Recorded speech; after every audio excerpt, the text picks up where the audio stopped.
Hello and welcome to 1995, the 90s Sci-Fi Podcast. In each episode, we'll take a look into a sci-fi property born in the 1990s. From the big hits to the real pieces of media, we'll be looking into some of the more obscure and cult offerings in the SF canon. This episode begins coverage of a property that is quite the cult hit, although it is frequently and unfairly compared to another particular show that I love. Due to the size and expansiveness of this particular show, I'll be taking 2 episodes to cover it. This first episode will cover the 1993 pilot/movie, Babylon 5: The Gathering.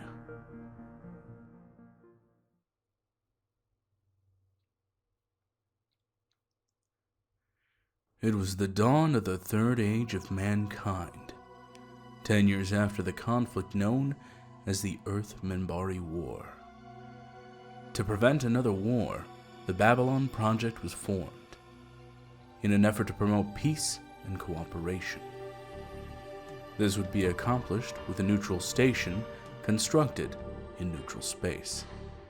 It would be a place for diplomats and degenerates, representatives and ruffians, merchants and mercenaries. The inhabitants were wrapped in 2,500,000 tons of spinning metal, all alone in the night. It's sometimes a dangerous place, but it was their last best hope for peace. This is the story of the last of the Babylon stations. The year is 2257. The name of the place is Babylon 5.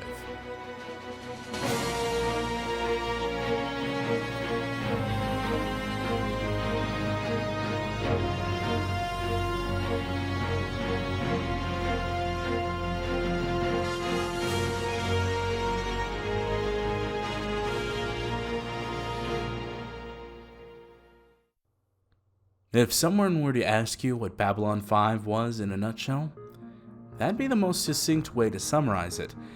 That being said, the lore goes so much farther and deeper that I'll have to narrow my focus for today. In the 1980s, having worked on a number of science fiction television shows, which regularly had gone over budget, J. Michael Straczynski concluded that a lack of long-term planning was to blame. So he began looking at ways a series could be done while still saving money. Many shows featured centralized locations, such as a hospital or police stations or law offices. He decided, instead of, quote, going in search of new worlds, building them anew each week. Setting the show on a single space station could save on resources. He was a fan of amazing sagas such as the Foundation series, the novels, not the Apple TV adaptation, Dune, the original 6 novels, and the Lensman series. You'd be surprised how important that series is and how obscure it still remains. Straczynski wondered why no one had done a television series with the same epic events. Simultaneously, he considered the possibility of combining those 2 seemingly contrary ideas. Thus, he began to sketch the initial outline for what would become Babylon 5. Pitched as a novel made for television, Straczynski went to many studios without much luck, including Paramount, which subsequently produced its own show set on a space station, featuring epic battles. While many Trek purists decry Babylon 5 as a Deep Space Nine ripoff, they're plenty far off the mark. It's clear that the concept of B5 came first, and that DS9 cribbed a few ideas. If you look at both series side by side, you'll begin to see that there are far more differences than similarities. Eventually, Straczynski found interest at Warner Brothers, who greenlit the pilot that we will look at today.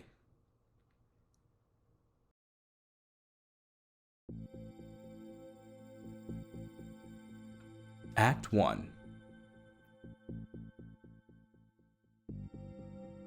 After the destruction of Babylons 1, 2, and 3, and the mysterious disappearance of 4, the 5th and final Babylon station has come online under the command of Jeffrey Sinclair.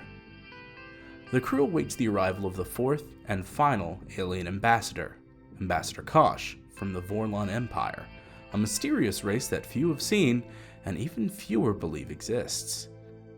A transport ship arrives from Earth with Lita Alexander, a human telepath, joining the station crew, and Del Varner, a civilian. Lieutenant Commander Takashima becomes frustrated when Ambassador Kosh arrives 2 days ahead of schedule. Due to the mysterious nature of the Vorlons, it's unknown what sort of preparations are required for them. And amidst the chaos of the situation, Ambassador Kosh suddenly falls ill, apparently from poisoning. Chief Medical Officer Dr. Kyle conducts a medical investigation and does his best to prevent Kosh's death, while Security Chief Michael Garibaldi conducts a security investigation. If Kosh dies, the Vorlons will attack and destroy the station.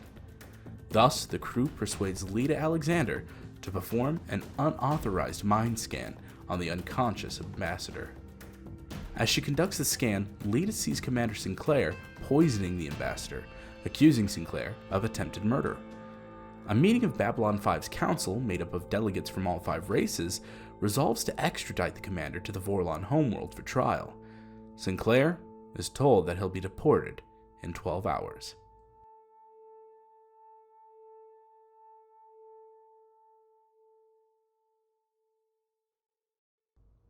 Act 2.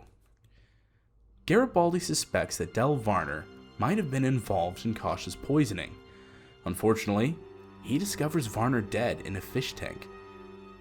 Lita enters the medical lab, where she begins sabotaging Kosh's life support, and when Dr. Kyle realizes what she's doing, he tries to stop her, and she attacks him. At the same moment, the real Lita Alexander enters the room, and her double escapes. Garibaldi learns that Varner had been smuggling illegal items between systems, and that he most recently went to the Antares sector to acquire a changeling net, a device that can make an individual appear to look like someone else. The crew realizes that Kosh may not have been poisoned by Sinclair when he arrived at the station, but instead by someone using the changeling net to imitate Sinclair. Since the use of such a device would put out a lot of energy, Takashima uses the station's scanners to pinpoint a high concentration of unidentified energy use. Sinclair and Garibaldi head for the source, just as the Vorlons arrive near the station to pick up Sinclair for his voyage to their homeworld. Act 3. Sinclair and Garibaldi confront the mysterious assailant. Garibaldi is injured in the firefight, and Sinclair faces the assassin himself. The changeling net disabled reveals the assailant to be none other than a Minbari assassin. The assassin is from the Minbari warrior caste, and he wanted to discredit Sinclair as retribution for Sinclair's role in the Earth Minbari War 10 years earlier. Sinclair asks the assassin why he did it, and the assassin simply replies, "There is a hole in your mind." Sinclair, being informed that the assassin has triggered an explosive charge, manages to get away just before an explosion rips a hole in the station's hull, throwing the station off its axis and beginning to tear it apart from the inside. Takashima uses the station stabilizers to re-establish its axis. The Vorlon delegation, now satisfied of Sinclair's innocence, drops all charges against him. Sinclair reveals to Ambassador Delenn what the Minbari assassin had said about the hole in his mind. Delenn claims that it's just an old Minbari insult. Sinclair, however, tells her that he had fought in the climactic battle of the Earth Minbari War, the Battle of the Line, and tells her that he lost a 24-hour period just before the Minbari surrendered, and he can't account for it. With all the drama being settled for the time being, Takashima declares Babylon 5 open and operational.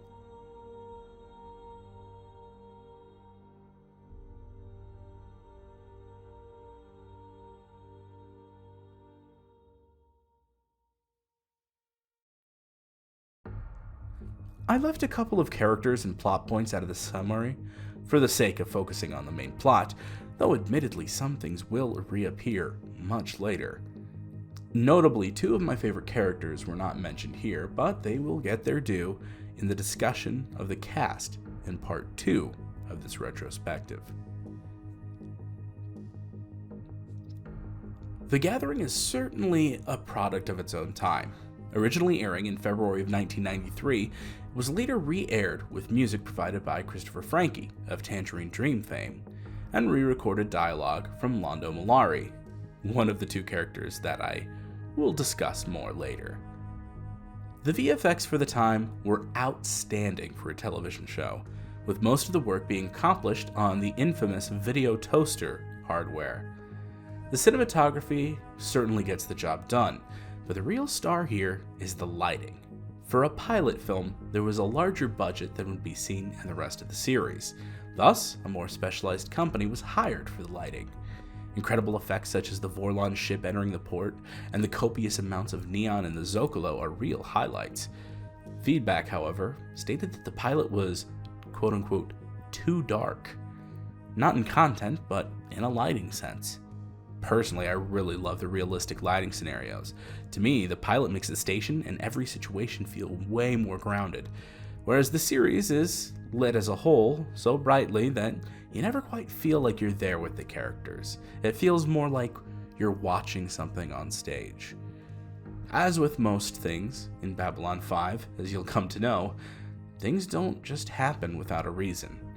When something happens in an episode, it'll be touched upon later in one way or another. Sometimes, seemingly innocuous things can come back in a big way, and as we transition to the series proper, you'll come to see Straczynski's clever backup plans ensure the integrity of his tale. The Gathering, as well as other Babylon 5 films, are available for purchase on Amazon, and unfortunately, the series was just removed from HBO Max, at least for the time being. Well, I think that's gonna do it for today's episode. We do still have a lot more to cover when it comes to Babylon 5, but I think you'll see why the series is deserving of major praise. Until next time.